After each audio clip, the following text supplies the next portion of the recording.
An Essex police constable who was, as you would guess, able to resign before his misconduct hearing was found to have breached the standards of professional behaviour by acting inappropriately towards female colleagues.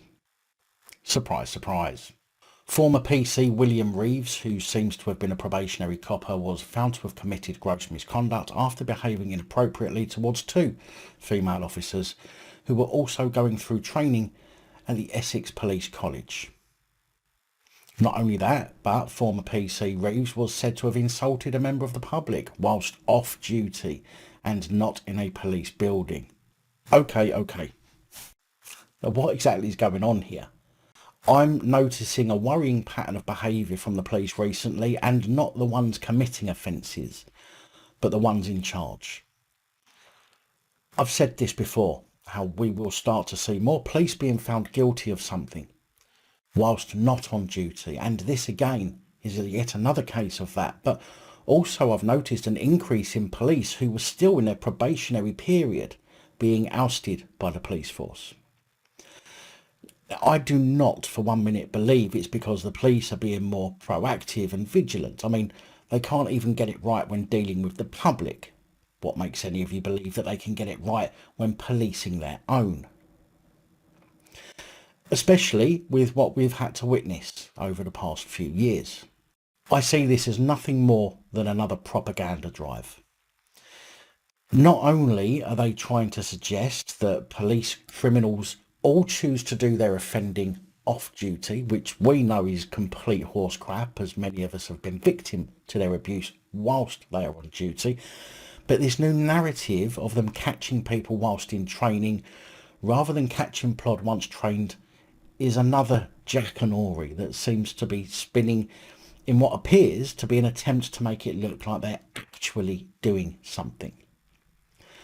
I put it to all of you and the plod watching that if you concentrated on those who are in your ranks, who are established police rather than those in training, then those who wish to join the police will think twice about joining if they are joining for the wrong reasons.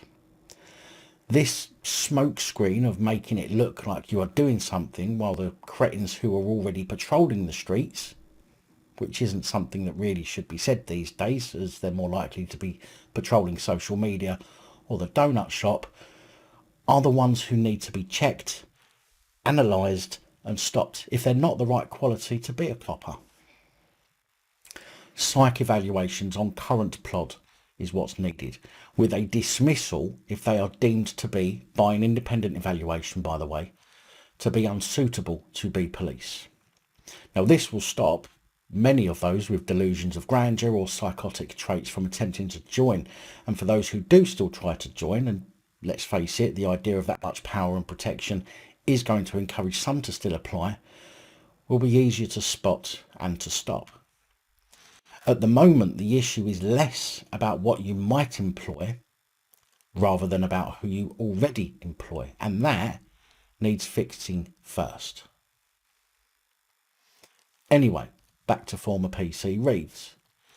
The allegations are said to have related to incidents which took place between June and August 2021.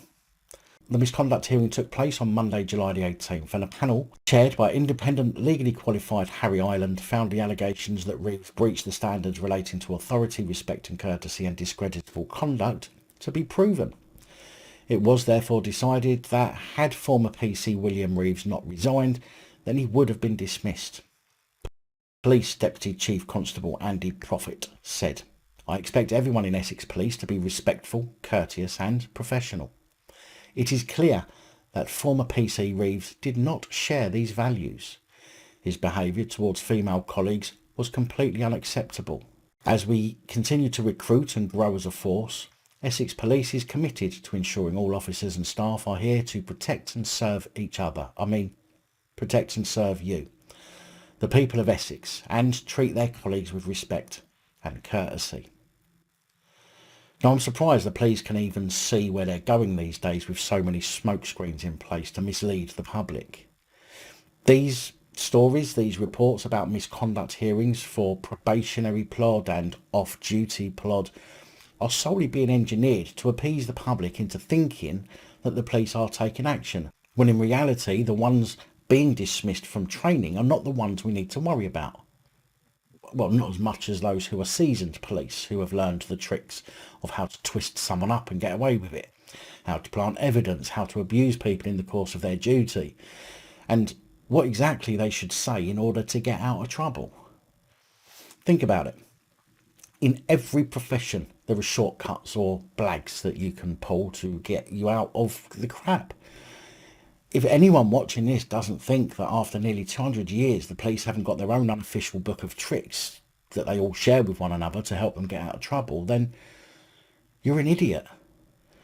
This new narrative is simply another trick for the high-ranking plod to try and fool us further.